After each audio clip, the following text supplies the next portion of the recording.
many paths to follow. Voices calling out your name. Dar diversi postijiet jippretka liż-żgħażagħ dwar il-kelma tal-Alla u issa huwa finalist tal-XFactor fl-Awstralja. Robert Gallia ta' 33 sena u li bħalissa qed jgħix l-Awstralja mhux biss ta' sorpriża lil ġurija ta' fama internazzjonali bħal Danny Minogue u James Brandt iżda sera s-simpatija tal-pubbliku. U hekk mistenni jkompli jagħmel. Pubblikazzjonijiet Awstraljani qed isemmuh bħala wieħed mill-kantanti favoriti mal-udjenza fl-XFactor ta' din is-sena. L-istorja ta' Father Rob hija waħda ta' saċerdot Malti, iżda mhux ta' wieħed tradizzjonali. Bejn titjira oħra, Father Rob tkellem ma' One News mill-ajruport permezz ta' Skype. Qatt ma stennejt, qatt ma xtaqt anzi nagħmel xi ħaġa hekk, imma jiena naħdem ħafna ma' żgħażagħ madwar l-Awstralja u anke madwar id-dinja u dejjem saqsuni għaliex ma tagħmilx l-XFactor, għaliex ma tagħmilx The Voice jew xi ħaġa hekk. U ġietni l-opportunità ġew Melbourne fejn ngħix jiena u saqsewni biex nagħmel l-audition. U għamilt l-audition u għaddejt.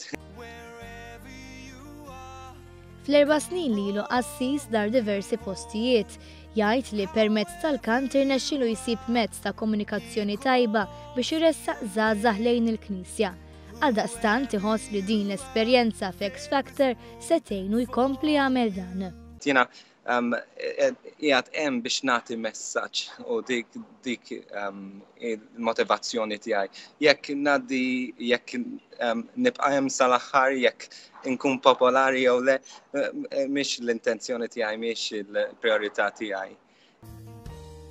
Father Rob stqar li ma jibżax mill-umanità tiegħu u ma qagħdx lura milli jitkellem dwar il-mod kif jgħix ħajtu u li jista' jidher differenti minn ta' saċerdoti oħrajn.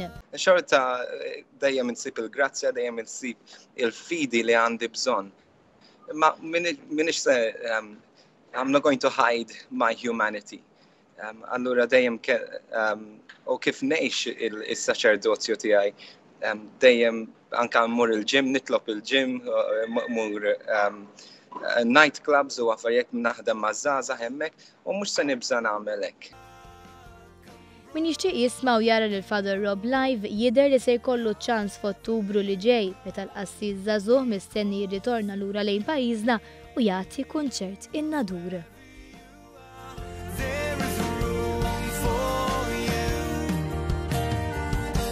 At the foot of the cross.